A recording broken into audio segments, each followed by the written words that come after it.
তাই আজ যারা মনে করেন কেন আজকে বাংলাদেশের আলেম সমাজ, কেন আজকে বাংলাদেশের ইসলামপন্থীরা, কেন আজকে বাংলাদেশ খেলাফত মজলিস জুলাই বিপ্লবের পক্ষে এভাবে মাথায় কাপড়ের কাপড় বেঁধে রাজপথে নামতে চায়, যাদের মনে দ্বিধা সংশয় রয়েছে, আমি তাদেরকে বলতে চাই, আমরা জুলাই বিপ্লবের আকাঙ্ক্ষা এজন্যই বাস্তবায়ন করতে চাই কারণ জুলাই বিপ্লব 1905 সালের বঙ্গভঙ্গকে ধারণ করে, জুলাই বিপ্লব 1921 সালের ঢাকা বিশ্ববিদ্যালয় প্রতিষ্ঠার ঐতিহাসিক প্রেক্ষাপটকে ধারণ করে, জুলাই বিপ্লব 1947 সালে বাংলাদেশের স্বাধীন জাতিসত্তা গঠনের অভিপ্রায়কে ধারণ করে, জুলাই বিপ্লব 71-এর মুক্তিযুদ্ধকে ধারণ করে, জুলাই বিপ্লব 2013 সালের স্বপ্ন চেতনাকে ধারণ করে, জুলাই বিপ্লব 2024 সালের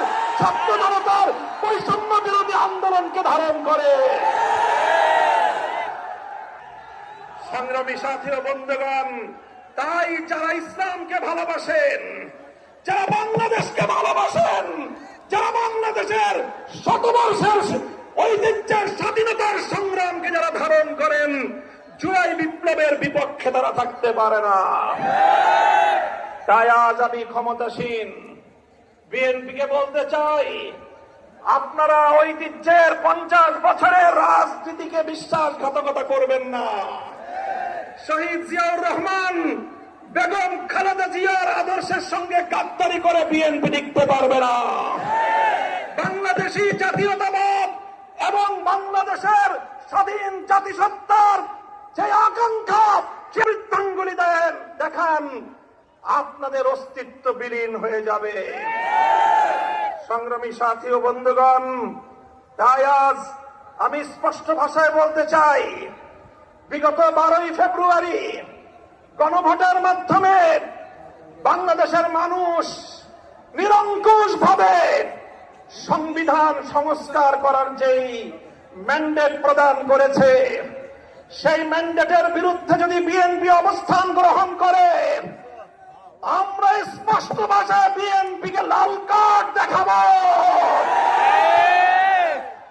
আমি বিএনপি নেতৃবৃন্দকে বলতে চাই, আমাদের একজন সহকর্মী আপনাদের নেতার বিরুদ্ধে একটা কঠোর শব্দ প্রয়োগ করেছিল, আপনারা মাফ করেছেন।